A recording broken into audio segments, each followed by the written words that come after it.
Usa essa igreja e glorifica o teu nome, Senhor. Em nome de Jesus, amém. Às vezes nós precisamos provocar um pouco isso, porque senão acabamos caindo no hábito, né, de só ouvir, de só querer, e o tempo vai passando. Quem tem a Bíblia aí? Quem está com a Bíblia ou no celular, ou mesmo no papel, isso aí é o livro mais importante que existe. Isso aí contém a palavra de Deus. Então é importante saber que é um livro de praticidade. Às vezes eu vejo falando, você não está entendendo a Bíblia. Pastor, o que eu faço para conhecer? Você não tem que saber. Você tem que ler e agir. É perigoso muita gente que conhece muito a Bíblia não ir nem para o céu. Porque a letra mata, mas o Espírito vivifica. E aquele que sabe um versículo, que crê nele e age sobre ele, é salvo. Então, às vezes a pessoa procura, não quero, mas ninguém está te chamando para ser professor. Ninguém está te chamando para ser doutor das Escrituras. Estou chamando você para levantar a tua mão, sabendo muito pouco. Falar assim, ó, eu sou crente, lavado e remido no sangue do Cordeiro. Satanás sai dessa casa e todo mundo vai estar curado e abençoado hoje em nome de Jesus. A Bíblia é um livro de praticidade. Daqui a pouco nós vamos estar usando a Bíblia errado. Querendo autoajuda, ou então usando a Bíblia, como eu já ouvi por aí, é um livro de ética cristã. Sai para lá. Que a Bíblia é muito mais do que uma direção de comportamento humano. A Bíblia, quando ela sai da boca do Filho de Deus, ela tem o mesmo poder de quando ela sai da boca do próprio Deus. Ou seja, por isso que nós fomos orar, por isso que eu convoquei os pastores aqui para orar, porque você não pode esperar não, tem coisa na tua vida que vai acontecer, só quando você abrir a boca, entender a tua identidade em Cristo Jesus e mandar o mal sair, o bem prevalecer, em nome de Jesus, você vai começar a viver uma vida nova. Confia nisso ou não? Está afim de fazer isso? Vou falar sobre isso hoje. Senão a gente fica assim, sentadinho, meu Deus, eu estou sendo um coitado. Não é coitado não. Coitado é quem está ali na mão de Satanás. Se você entrou na igreja, tua vida já está mudada, em nome de Jesus. Você entrou na igreja, aceitou Jesus de verdade, as coisas velhas já passaram, irmão. Eis que tudo se formou novo, tem um plano maravilhoso de Deus para a tua vida. Faz isso acontecer, sai rasgando. Se não der certo, Jesus vem atrás e costura tudo. Se tiver no nome dele, vai dar tudo certo. Em nome de Jesus, mas nós temos que parar e abaixar esse freio de mão aí que alguém puxou das igrejas. As igrejas estão tendo a aparência de coitadismo, né? A pessoa está bombando lá fora, quando entra na igreja faz assim, ó, de leão vira gatinho. Como não pode? É agora que vai dar certo. É agora que vai dar. Bora fazer. Ora lá, levanta lá. E aí deixa ou religiões ou coisas que não são de Deus governar por aí. Pela tua palavra, pela tua Bíblia aí, ó, pela palavra de Deus, onde tem um crente, quem controla o mundo espiritual lá é Ele. Onde você está, você é uma luz de Cristo. Você carrega, nós não temos luz própria, mas nós refletimos a glória dele através da nossa vida. E aí não pode prender, e aí não pode pôr debaixo da cama. Então, hoje você vai sair debaixo da cama, em nome de Jesus. Hoje você vai sair de dentro desse cesto aí e vai brilhar e vai ser, aonde você pisar a planta dos pés, a pessoa mais respeitada, pelo menos no mundo espiritual. Amém? Ezequiel 37 fala sobre isso. Ó. Vamos ver? Eu senti a presença poderosa do Senhor, e o seu Espírito me levou e me pôs no meio de um vale, onde a terra estava coberta de ossos. Ele me levou para dar uma volta por todos os lugares do vale. E eu pude ver que havia muitos ossos, muitos mesmos, estavam completamente secos. Então o Senhor me disse: homem mortal, será que esses ossos podem ter vida de novo? Mas Deus, Ele põe a gente em cada uma, né? Olha a situação. Eu respondi: Senhor, meu Deus, só Tu sabes se podem ou não. Ele disse: profetize para esses ossos. Diga a esses ossos secos que deem atenção à mensagem do Senhor. Diga que eu, o Senhor Deus, estou lhes dizendo isto. Eu porei respiração dentro de vocês e os farei viver de novo. Eu lhes darei tendões e músculos e os cobrirei de pele. Porei respiração dentro de vocês e os farei viver de novo. Aí vocês ficarão sabendo que eu sou o Senhor. Então, profetizei conforme a ordem que eu havia recebido. Enquanto eu falava, houve um barulho. Eram os ossos se ajuntando uns com os outros, cada um no seu próprio lugar. Enquanto eu olhava, os ossos se cobriam de tendões e músculos, e depois de pele. Porém, não havia respiração nos corpos. Então o Senhor me disse: homem mortal, profetize para o vento. Diga que o Senhor Deus, oh meu Deus, está mandando que ele venha de todas as direções para soprar sobre esses ossos, sobre esses corpos mortos, a fim de que vivam de novo. Então profetizei conforme a ordem que eu havia recebido. A respiração entrou nos corpos e eles viveram de novo e ficaram de pé. Havia tanta gente que dava para formar um enorme exército. Amém? Pessoal, quando eu aceitei Jesus, eu vim para a igreja, já vi na casa dos 30 já. Muitas vezes eu não tive oportunidade realmente, a minha infância, a minha juventude não foi junto com crente. Eu não tive nenhum amigo crente, não tive nenhum amiguinho crente. Não é novidade para ninguém. Eu atuava do outro lado sem saber, Eu era do time, não sabia. Então, Deus teve que me tirar da cidade de onde eu nasci. E Deus me trouxe aqui nesta cidade. Aqui nesta cidade eu conheci o fundo do poço. Aqui nessa cidade eu fiz coisas terríveis sem conhecer Jesus. E aqui nessa cidade Deus me levantou para uma nova vida. Deus me ensinou o que é o caminho dele. E quando eu vim para a igreja, eu estava assim já fazendo hora extra na terra já. Porque realmente, hoje eu entendo, o diabo queria me matar. Porque as pessoas faziam tudo que eu fazia. Mas comigo dava muito errado as coisas, assim, na direção de pecado. Eu não podia entrar num bar ali que todo mundo entrava. É normal, para mim não era normal aquilo. Para mim o fim daquilo era horrível. O fim daquilo era realmente assim, coisas que nos envergonhavam lá atrás. Então eu, depois assim, já de começar a ter uma direção de Deus, do que eu deveria fazer, mas a gente não quer. A gente quer continuar do jeito que a gente acha que está bom. A gente pensa que vir para a igreja é perder a alegria, agora não dá mais. Você acha que o pecado que é que dá alegria. E a Bíblia diz que esse caminho de pecado é caminho de morte. Então eu sofri um acidente terrível, assim. E eu capotei o carro, assim, eu acelerei na curva, na chuva, de noite. Eu falei, eu vou fazer a curva mais linda do tudo. E fui parar lá na costeira mesmo. O carro parou numa árvore, senão entrava dentro do mar. E ali morreu gente, enfim. Dali eu saí resgatado pelo bombeiro. E me colocaram lá no meu serviço, lá deitado numa cama. Mas a maior dor minha ali não era do acidente. Ali a dor era... Acabou. Perdi emprego, perdi família, perdi tudo. Porque eu me deparei com uma situação difícil. Não só pelas bobagens que estava fazendo, a arma se perdeu, enfim, coisas horríveis assim. E além de ter que responder juridicamente por ter matado uma pessoa. Então a situação era difícil. E todo mundo que eu achava que era amigo, colega, chegava lá e o dedão já vem assim, falei para você parar com isso. Eu falei para você parar com isso. Tudo que você não quer ouvir, Naquela hora que você não mexia nada, Deitado na cama ali, todo quebrado.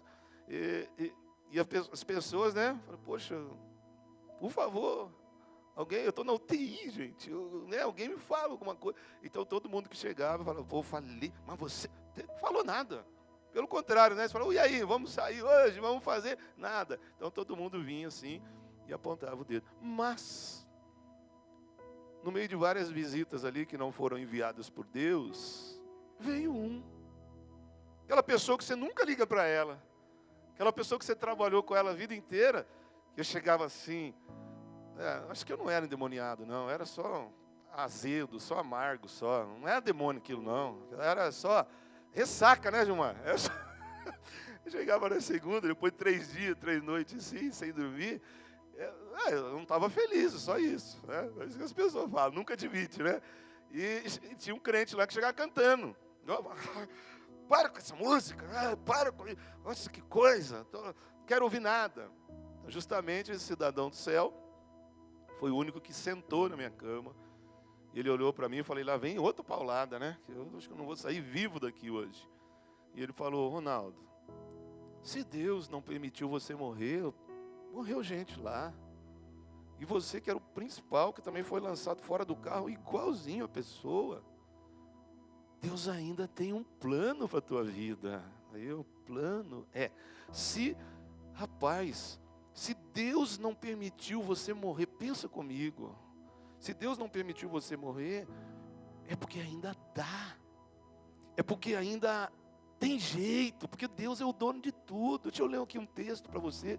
Deixa eu ler. Mas você precisa ir para a igreja. Falou assim para mim. Ele falou algo diferente. Ele não me acusou. No meu vale, ele profetizou algo bom. No meu vale, ele deu uma palavra de esperança para mim. Embora eu não quisesse. Falei, mas eu, igreja, cara, se eu entrar lá, eu fecho a igreja. Mas eu na igreja, não consigo me ver. Ele falou, você não tem que entender nada, você não tem que saber nada, entra escondidinho, põe um boné, ainda bem que eu não pus, senão eles me mandavam embora da igreja, boné. Entra lá, fica lá no fundo, no último banco, e só ouve. Por favor, não tem jeito, do jeito que você está vivendo, você vai morrer. Mas ainda não é o teu dia. Falou assim, pensei o fim de semana. Na segunda-feira, eu estava entrando dentro de uma igreja, Assembleia de Deus, e entregando a minha vida para Jesus sozinho ali. Ó. De lá para cá, tudo mudou. Mas eu tive que dar um passo. Se nós olharmos para esse texto agora, o que mais te chama atenção? O que mais te impressionou nesse texto? Um texto tão conhecido que o Espírito de Deus soltou na boca de um pastor aqui, é uma coisa comum para crente. E confirmou que eu ia falar. O que mais te chama atenção? Imagina a cena. Deus dá uma visão para uma pessoa de um vale. E onde só tinha resto de esqueleto lá, né? Resto de ossos secos, que nem juntos estavam muito passados já, de forma que estavam secos, ressequidos em algumas traduções, esfarelando já, osso, não serve para mais nada. Não dá nem para colar e fazer uma caveira lá, não dá, já é final. Deus mostrou um quadro para ele que não havia mais possibilidade. Então o que te chama a atenção? O milagre? O que te chamou a atenção nesse texto é o milagre, é você imaginar assim, cada osso encontrando o seu osso e se montando, né, aquela estrutura óssea, e depois começa a nascer músculo, depois começa a nascer tendões, depois a pele começa a cobrir e de repente vê um cadáver. Porque a segunda parte da profecia, ele vai profetizar a alma e o espírito, vida. Então o que te chamou a atenção? O milagre? O que será que Deus quer nos ensinar hoje? O que será que Deus mostra para nós agora, aqui no século 21, que essa passagem aqui é pregada, foi realizada muitos anos antes de Jesus. Mas hoje, isso aqui vale do que para nós? Então o que Deus nos mostra aqui, e o que mais me chama a atenção e me impressionou, não é um milagre. Porque Deus faz milagre mesmo. Porque esse mesmo Deus que transforma um vale de ossos secos num grande exército poderoso, dizendo, o Senhor é o meu pastor, nada me faltará, ou qualquer coisa que dignifique o nome dele, é o mesmo Deus que faz a água sair da pedra. É o mesmo Deus que faz o pão cair do céu. E alguém vai dizer lá em Salmos que o pão que caiu do céu são os anjos que colheram o trigo no céu e jogaram o alimento dos anjos na terra. Ele alimentou o povo no deserto. Então milagre para o nosso Deus é fichinha, mas o que me chama a atenção não é o milagre, e sim a forma como Deus fez o milagre. É como se Deus pegar você e levar numa questão que não tem jeito, num vale de ossos secos. E aí Deus pergunta, o profeta também não estava entendendo, porque Deus falou, e aí? Tem jeito isso aí? O profeta ficou em cima do muro, né? Porque se fosse eu, falava, não tem jeito. Cientificamente, biologicamente, não tem jeito, já era. Né? Ou então, mas o profeta ligeiro, né? Ele falou, o que eu falo? Ele falou, o senhor é que sabe, né? Ele ficou em cima do muro. E aí Deus fala assim, ó. E aqui para mim é o que mais me chama a atenção. Não tem jeito, né? Não. Então profetiza você. O Senhor, mas eu estou falando que eu não tive nem resposta. E aí Deus leva a pessoa numa condição, numa situação que a ciência não dá jeito, que a tecnologia não dá jeito, que a biologia não tem jeito. Se fosse, né? Poxa, ainda está na UTI aqui, a gente pode tentar fazer alguma coisa, mas não tinha mais jeito. E aí Deus fala assim, não, eu não, profetiza você. Então, para mim, isso aqui é o mais impressionante. E o que Deus disse para nós a respeito disso hoje? O que será que Deus está mostrando para a igreja, ou exigindo, ou nos ensinando hoje? O vale de ossos secos representa o mundo. O vale de ossos secos representa as condições que nós vemos da porta da igreja para fora. Os ossos secos representam restos de pessoas. Exatamente como nós nos deparamos ali em muitos casos. Pessoas com o emocional totalmente destruído. Pessoas com o espiritual totalmente morto. Porque se olharmos à luz da palavra de Deus, quando é que uma pessoa tem o espiritual vivo? Quando ela aceita Jesus. Pode ser da religião que for. Pode ser quem for. Pode ser a pessoa mais boazinha do mundo. Pode ser a pessoa mais legal. Se ela não aceitou Jesus, a tua Bíblia está dizendo que nós nos tornamos filhos de Deus somente quando abrimos a nossa vida, confessamos o nosso pecado e aceitamos Jesus como nosso Senhor e Salvador. Aí o céu se move. Então esse vale, ele representa todo tipo de morte. Morte financeira, morte do país, morte do estado, morte da cidade, morte das famílias, tudo que você está vendo ali. E aí Deus leva um crente lá e fala assim, olha, enquanto o mundo tiver, ainda que seja na aparência de um vale de ossos secos, se eu tenho um povo na terra, da boca deles sairá a esperança. Por isso que você está aqui. Você não veio aqui porque a igreja é um fim. Você veio aqui porque nós somos os Ezequiéis do século 21, né? E nesse ponto aqui eu poderia pregar tanta coisa, mas eu só quero falar coisa boa hoje. Eu já vi muita gente perder na igreja, porque não soube falar a coisa certa na hora certa. Esse mesmo Deus que usou Ezequiel para uma situação completamente,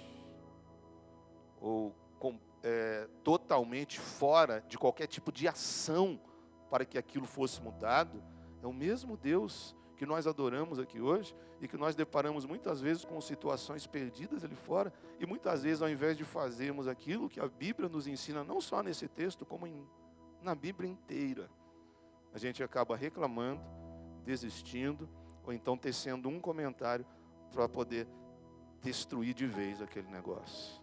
Então Deus está dizendo para nós hoje, eu ainda conto com o meu povo na terra. Porque Deus poderia fazer. Porque Deus poderia falar, olha aqui, profeta, olha como eu faço. E ele chama de homem mortal, né? Que para nós fala, o pecador, você que não tem vida eterna não, mas em mim eu deixo você ter. Olha aí a situação. Através da tua vida, eu mudo o quadro de situações totalmente perdidas na terra. Então pensa comigo hoje. Será que, se nós começarmos a agir sob a luz dessa palavra, será que nós viveríamos melhor? Será que nós teríamos uma igreja mais forte? Será que as pessoas de fora começariam a dar mais ouvidos para a igreja? Porque deve ser muito chato, né? Alguém vir para a igreja, né? Talvez como a última carta na manga, né? A última questão, como eu vim na igreja, pô, mas eu já tentei tudo, não está dando certo, eu vou tentar na igreja. E alguém falar algo diferente do que Deus está dizendo. Porque às vezes, com uma palavra só, você resolve uma grande situação. A Bíblia fala que quando Abraão ele teve um filho com a empregada dele, Agar, e teve Ismael, que foi uma montagem humana ali para o cumprimento da promessa, Deus falou, eu vou dar. O vale de osso seco dele era que ele tinha 99 anos, né? Pelo jeito não estava fazendo cursinho mais, e Deus falou, não, você vai fazer, vai ter, o filho vai nascer aí. A mulher era estéril, com 90 anos, e aí Deus falou, não, vai nascer. E ele tentou fazer um filho na empregada, então deu problema ali. E quando ele tem a realização da promessa dele, começa a dar conflitos. Porque se você quiser ajudar Deus, então, ensinar a Deus naquilo que ele já te falou, vai dar conflito. E aí briga, ele faz o quê? Ele manda a empregada embora com o filho dele. Fala, não, e Deus falou, não, tem que ir, porque a promessa vai correr através de Isaac, não de Ismael. Deixa ela embora. E ela sai andando errante pelo deserto. E ela anda um tempo, algumas horas, no deserto, comida acabou, a água acabou e a morte chegou. Vale de ossos secos. E a Bíblia diz que ela senta e deixa o filho a uns 100 metros de distância para morrer. E o filho chora, olha só, hein? E Deus ouve o choro do filho. E aí aparece um anjo para falar com ela. Agar, por que você está desistindo? O que aconteceu aí? Ah, não tem água, não tem comida. O patrão mandou embora. Estou andando, não sei o que eu faço da vida. Está tudo acabado. Ela falou isso. Aí o anjo, sabe o que o anjo fala para ela? Ele fala assim, levanta a tua cabeça, pega o teu menino e continua a tua jornada, porque da vida dele vai sair 12 príncipes. Vai. Olha o que ele fala, hein? Ele não arruma uma marmita, ele não arruma um jarro d'água. Ele fala, levanta da onde você está, porque quando você tem uma atitude de ação diante de Deus, o milagre vai acontecer na tua vida. Quando ela levanta, talvez dê alguns passos, ou então vai lá pegar o menino, ela acha um oásis. Está tudo resolvido. Abasteceu, pegou força, e dele vai sair 12 príncipes. Cara. Então muitas vezes nós queremos parar, e às vezes por uma palavra só, nossa situação poderia ser mudada, ou muito mais que isso, nós poderíamos mudar a situação de muitas pessoas. Como é que está a tua palavra, hein? Com relação às situações difíceis da vida. Como é que teu marido fala quando as coisas ficam ruins? Como é que você, como filha de Deus, age? E qual é a tua pronúncia? O que sai da tua boca quando você se depara com o vale de ossos secos? Então eu acredito que essa palavra muito nos ensina. Porque em todos os lugares que Deus fez um milagre, ou então 99% dos milagres, Deus usa a participação do homem. Deus usa o ser humano mais simples para fazer o milagre.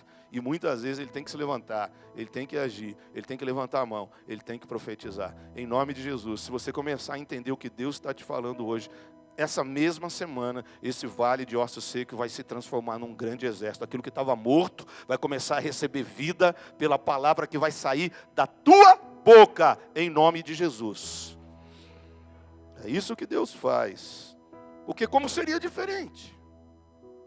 Qual a esperança do mundo, gente? Qual a esperança do mundo? Aonde é que nós vamos ouvir uma palavra de esperança? Eu não consegui achar. Eu rodei por décadas, não consegui achar. Na minha incredulidade e ignorância religiosa, eu sentei na igreja, falei, não, vou ficar aqui, mas não tem nada a ver. 1, 2, 3 cultos, eu já, rapaz, está acontecendo alguma coisa. Está acontecendo alguma coisa dentro de mim. A vida, ou aqueles ossos secos, fétidos, começam a dar lugar para uma vida linda. Para o perfume de Cristo que vem habitar na tua vida agora. E aí aquele negócio para mim que não tinha mais jeito, eu comecei a ver esperança. Aquele vale de ossos secos para mim, porque eu não conseguia levantar a minha cabeça de tanta vergonha, de tanta bobagem que eu tinha feito. Tudo aquilo começou a cair. E de repente, ao invés de um terreno arenoso, sem nada, eu comecei a ver um pasto verdejante. E um pastor me esperando, querendo dominar e ensinar a minha vida. Ou seja, não tem nada perdido para você que entrou aqui. Mas entenda que você vai fazer parte da realização do milagre. Em nome de Jesus. Porque o mundo não tem uma palavra de esperança, gente. Talvez eles até tentem. Mas a força está em quem propôs. E o Espírito de Deus me levou. Tudo começa por Ele. Ainda que alguém queira fazer, mas sem Deus não dá. E quem tem Deus é o povo de Deus. Então cabe a nós, de hoje em diante, eu posso ver coisas grandiosas acontecendo. Você profetizando sobre situações que a ciência não dá mais jeito, sobre situações que nem você talvez acredite, mas Deus está dizendo, eu, Senhor, posso fazer. Chame dos quatro cantos o vento do Espírito Santo e vai haver vida nessa situação, nessa noite.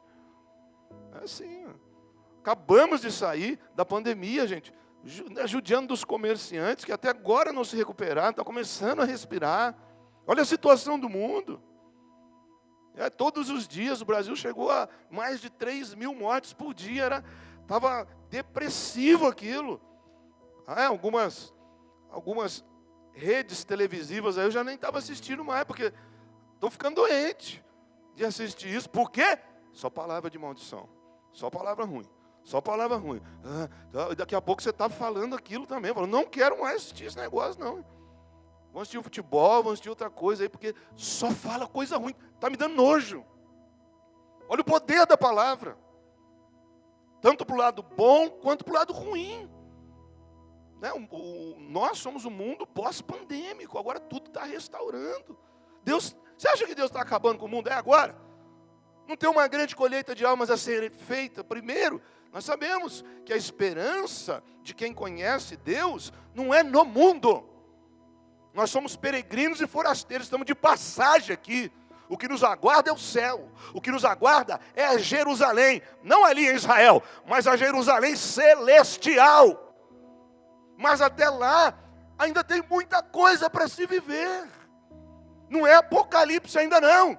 É o princípio das dores. Mas no princípio das dores, o teu Deus quer te usar para que você viva muitos milagres. Assim que acontece. Então, o mundo não produz nada de esperança para nós, gente. Agora a guerra, acabou a pandemia, as pessoas estão começando, a economia mundial está começando a se fortalecer, vem guerra. E é o preço das coisas, que não é no Brasil, é no mundo inteiro. Cuidado para não ter um comentário ruim, que não é o Brasil, é o mundo. Está tudo difícil. O que passa por ali para vir para a Europa, e muitas coisas vêm para o Ocidente, está barrado. Não vem. Os oportunistas aproveitam disso e põem os preços lá em cima. Então olha a condição do mundo. Da onde vem a esperança nossa, gente?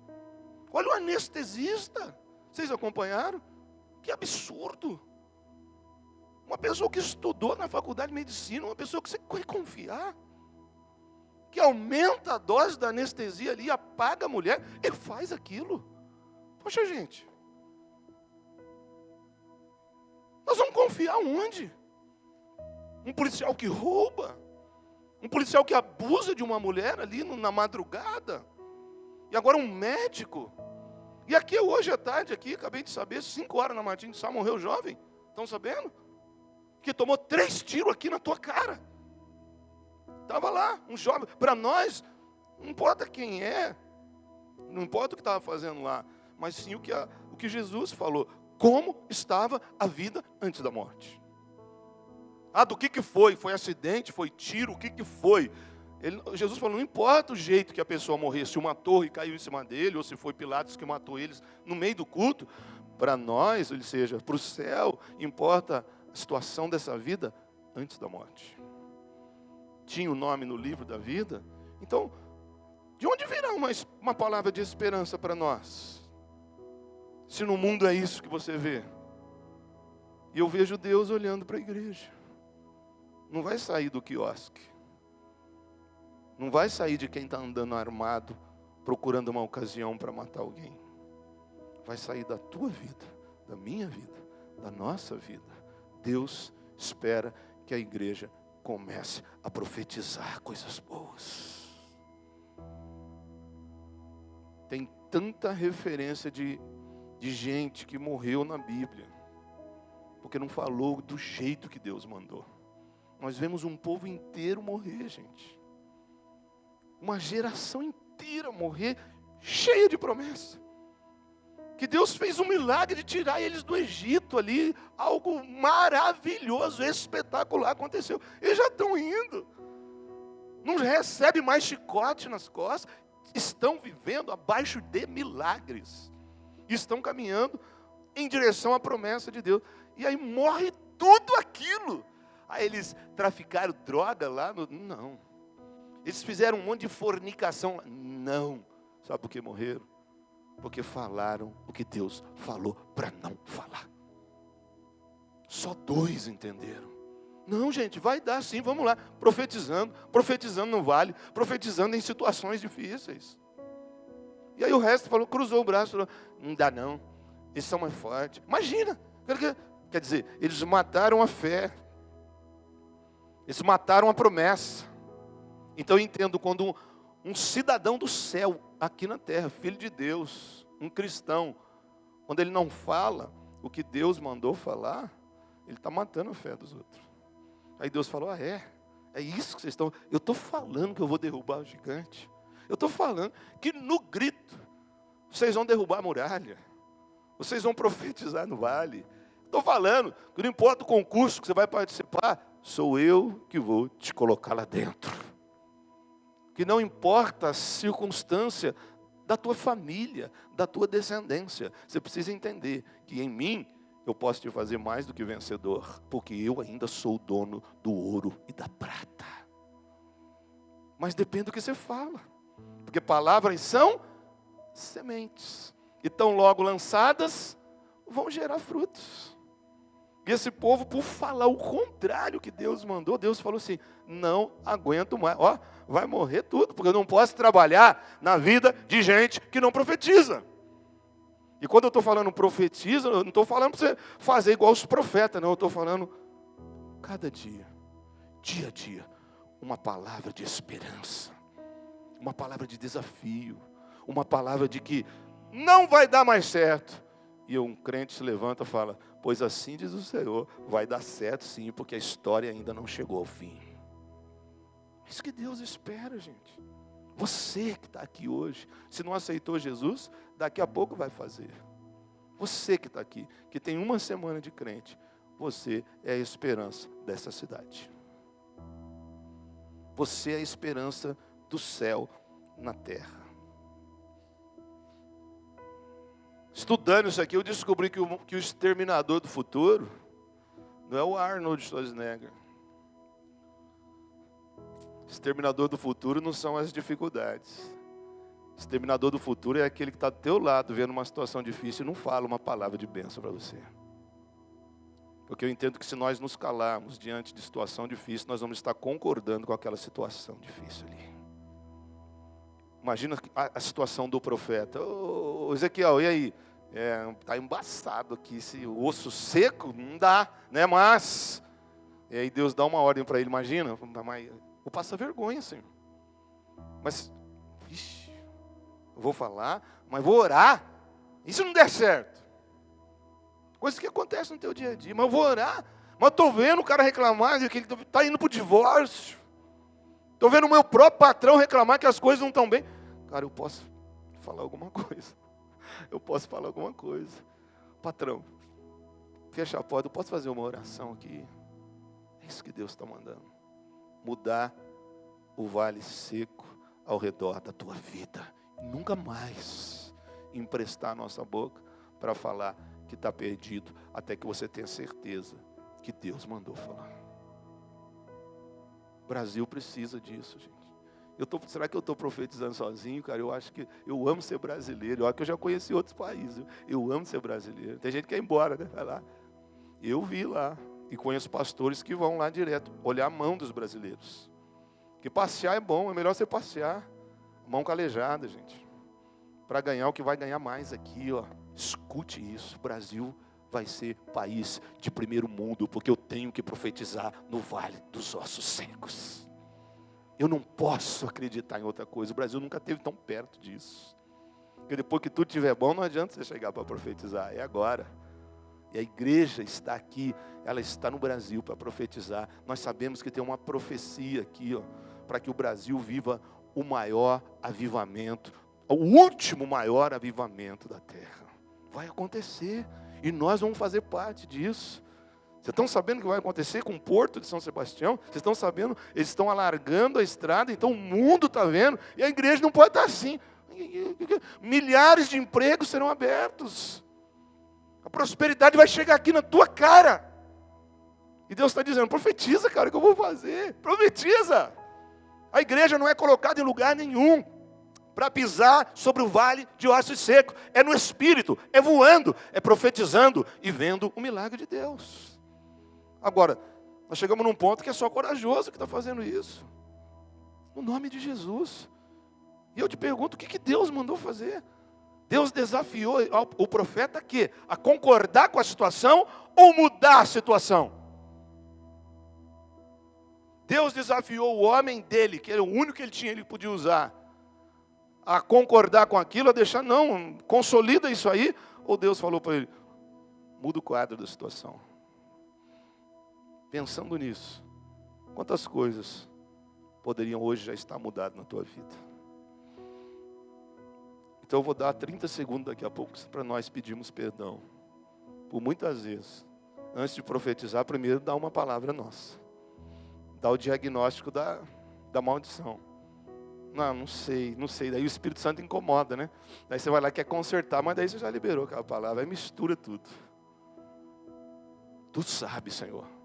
Mas o meu papel aqui é abrir minha boca e dizer, essa doença vai sair e vai tudo ser para a glória de Deus. Olha, repita isso aqui comigo. Ó. Palavras e pensamentos negativos ativam caminhos e crenças de fracasso. Porém, palavras e pensamentos positivos ativam caminhos de crença e de sucesso. E aí? Vamos profetizar ou não? Ou vamos concordar com o fracasso? Dá para levantar a cabeça? Dá para chegar lá no teu estabelecimento nessa semana, levantar a mão lá e falar assim, vai ser o melhor de hoje em diante, porque eu sou servo de Deus. Ou não? Ou vão ficar só ouvindo?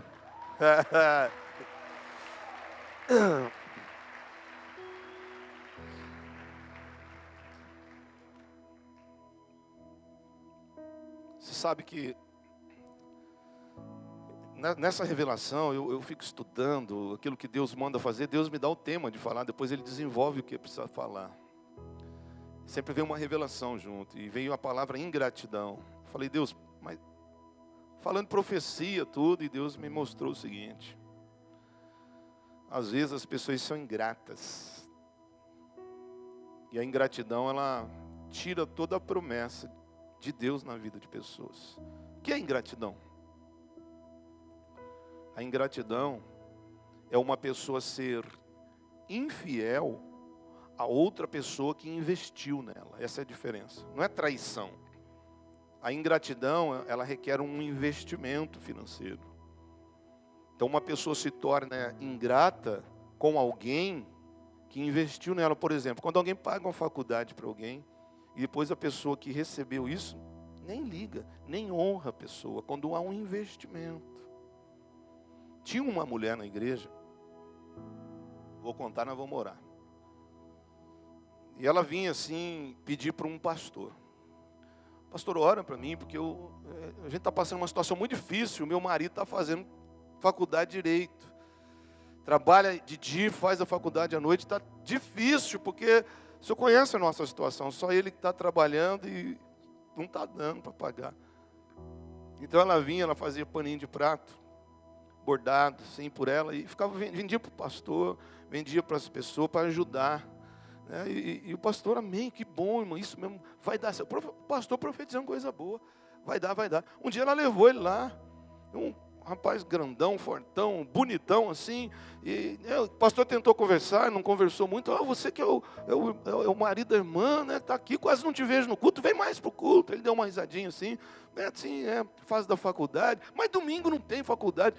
Tá, não, vou vir. Sim. De vez em quando o pastor vinha e sempre pedia oração no final. E a mulher lutando, e a mulher batalhando, a mulher arrumando dinheiro, pagando a faculdade e tal. O tempo passou. O pastor estava vendo a mulher sentada sozinha, porque a gente já sabe mais ou menos, cada um sendo no lugar certo, né? A gente tem o hábito na igreja de já sentar no lugar. Então, por isso que eu sinto falta, às vezes. Tem gente que engana a gente, né? Cada dia senta no lugar. Mas eu fico vendo, né? Eu falo assim, o fulano não veio. Pastor, estava lá. Fala, tá bom, você sentou em outro lugar. Então o pastor percebeu que aquela mulher estava sentando sozinha. E o marido não está vindo. Aí no final do culto, o pastor chamou ela e falou, irmã, e aí, como é que foi? Já formou teu marido? Você tinha um sonho de ter um marido advogado? Aí a mulher falou, pastor, ele já formou, fez o exame da ordem, passou, mas ele me deixou. Batalhei com ele aqui todo dia. Fiz campanha para ele, fui na célula com ele, e ele me largou por uma amiga que já tem um escritório pronto, já é uma advogada, e ele me largou, a mulher chorando. Aí o pastor falou assim, ele era a tradição, né, a visão celular. Ele falou, irmã, Deus vai honrar você. E liberou umas palavras de profecia ali para ela, levantar a honra dela. Tu está na igreja, ele nem crente era. Não deixa cair não, mano, fica firme. Mas ele percebeu que a mulher já estava ruim. Passou aquele dia, ele orou, e ela entrou numa crise terrível de depressão. Mas passou um ano, aquele rapaz que foi ingrato com o investimento que lhe fizeram, largou da mulher, não ganhou nenhum caso na justiça, perdeu tudo que tinha, estava na rua, e a mulher que ouviu o que o pastor falou, ficou bonitona, foi para a academia, arrumou serviço, ficou magrinha, estava bonito, servindo a Deus na igreja e totalmente curada, por causa de uma palavra de bênção liberada sobre uma questão difícil. Mas aonde entra a ingratidão, foi que depois, o pastor foi ver, né, o que aconteceu, que se alegrou com o desfecho, feliz na história. E ela falou, pastor, eu já sabia. Enquanto eu estava investindo, ajudando, pagando, eu já estava desconfiado. Porque a mulher sabe quando o marido está fazendo coisa errada. Ele estava estranho. Ele já não era mais aquilo. E eu estava, sabe quando está desconfiado, pastor? E quando aconteceu, não que eu não liguei, mas eu não senti tanto. Eu não senti tanta situação. Quando ele falou isso e tirou as coisas, me deixou com tudo e foi embora. Deu tudo errado o que ele planejou, porque ele foi ingrato com Deus. Mas o que me matou, pastor, o que me fez entrar num quadro de depressão, foram as irmãs da igreja. Eita coisa. Porque todo dia, uma chegava e falava, eu vi ele no shopping com outra. Olha que miséria. Eu vi ele no shopping. Irmã, não vai embora depois do culto. Tem um negócio para te falar. Isso matou ela. Cara. Todo dia alguém, irmã, sabe o Zezinho? Vocês compraram carro novo? Tem alguma prima de vocês loura, assim, dirigindo para ele? Sabe essa miséria? E isso aí matou ela. Por causa disso aqui, ó. De uma pessoa que é de Deus. Que ela abre a boca para falar o que Deus não falou. Ela mata uma situação. Então vamos mudar, gente. Vamos mudar. Poderia mostrar um campo bonito, aí é muito fácil, aí não, aí Deus não entra. Mas quando é um vale perdido, uma questão totalmente fora do controle humano, científico, tecnológico, o nosso Deus é perito em mudar situações. E ainda a minha fé está do mesmo jeito que começou essa palavra, viu? Porque a minha vida mudou quando eu comecei a entender isso. Falei, não importa quantas vezes eu já tentei tirar a carta de motorista, mas agora eu vou levantar minha mão, eu vou profetizar minha carta, eu vou tirar em nome de Jesus. Não importa quantas vezes você tentou passar num concurso público, mas se você começar a profetizar, isso será gerado na tua vida. Você que tem desejo para fazer a tua faculdade, a hora é agora. Começa a profetizar, manda essa preguiça embora aí, que você vai ter uma agenda que vai encaixar todas as coisas, começando primeiro pela obra de Deus, senão não dá certo também. Em nome de Jesus, gente. Eu estou falando aqui já faz, desde 2016, estou falando, já faz 6 anos já. Levanta, rapaz, vai fazer alguma coisa para Deus. Deixa de ser ingrato. Quando Deus me falou isso, fala para o povo, deixa de ser ingrato, porque eu fiz um investimento de sangue na vida deles faz mais de 2000 anos, e tem gente que não quer ganhar ninguém. E tem gente que não quer fazer. Dá certo, cara. Levanta, faz alguma coisa, começa a profetizar. Você vai pôr alguém no céu. Nós vamos profetizar no Brasil. Nós vamos profetizar nesse município que nós moramos aqui. Você vai começar a profetizar. E tudo aquilo que está ruim, e você vai ver coisas saindo da tua vida. E cada osso juntando no seu osso. E aquilo que estava morto se transformará num grande exército de Deus. Porque dá sim. Dá sim, senhora. Dá sim, senhor. A gente ficava falando aqui, vamos passear, vamos fazer um lugar, vamos passar 3 dias, 1 semana no hotel, fim do ano. Mas eu estou com outra proposta. De pegar um grupo de gente que quer coisa séria com Deus, e a gente ir aqui em Minas, na colônia de leprosos. E um pastor levou um pedaço da igreja dele lá, e todo mundo voltou crente.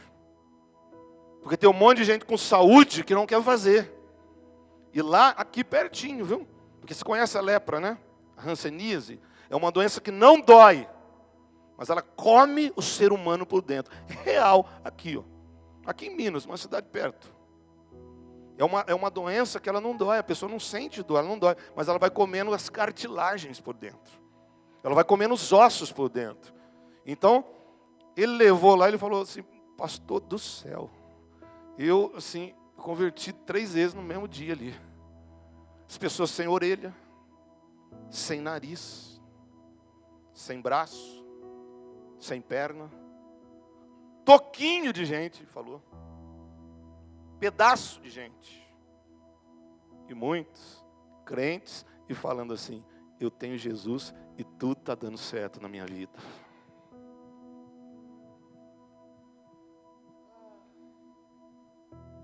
Não dá para você fazer célula na tua casa, né? É muito grande. Não dá para você falar de Jesus para as pessoas, né? Às vezes as pessoas vêm aqui e se incomodam que eu falo isso. Eu falo, vou falar o que para você? Você vai ser um milionário? Você está esperando que a tua vida, a eternidade é aqui? O melhor que nós podemos fazer no período que se chama vida é trabalhar para o céu na terra. E eu desafio você, se vai te faltar alguma coisa, esse Deus não deve nada para ninguém. Se nós estudarmos na teologia a profecia de Ezequiel, ele é um profeta que traz esperança para um povo acabado. Essa profecia Deus mandou ele profetizar na Babilônia. O vale de ossos seco para ele aqui simbolizava Israel, preso. Jerusalém destruída. O templo arrasado, botaram fogo na igreja, acabou com tudo. E Deus fala, ó, fala aqui na Babilônia, que eu vou restaurar o meu povo lá. Você acha que é fácil? O quadro dele, eu entendo a cura dele aqui.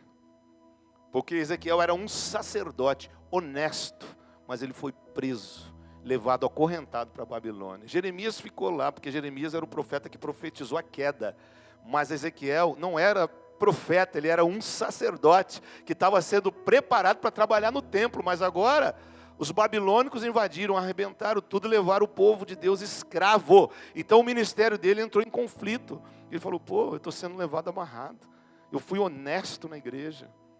Eu era um homem fiel a Deus. Agora Deus está precisando dele lá na Babilônia. Aí Deus fala assim para ele, ó, o teu ministério sacerdotal não pode ser usado, porque não tem templo mais. Mas eu vou te levantar como profeta de hoje em diante. E Deus começou a dar visões para ele. Ele começou a profetizar lá. Porque ele estava doente emocional. Porque ele estava achando que Deus tinha sido injusto com ele, porque ele era um homem honesto. E Deus falou, não, quando você começar a profetizar, não só as coisas vão acontecer conforme sair da tua boca, como você será curado de todos os seus traumas. Ai, ai, ai, ai, ai. Entendeu? Jesus vai confirmar isso lá na frente. Ó, o que contamina a tua vida não é o que você come, não. O que contamina é o que sai da tua boca. E se você continuar falando bobagem, você vai morrer envenenado pelas próprias palavras. Mas se você começar a ser profeta e profetiza do século 21, você vai viver coisas lindas. E hoje mesmo eu vou orar que Deus vai te curar emocionalmente. Fica em pé. Ai, ai, ai, ai, ai.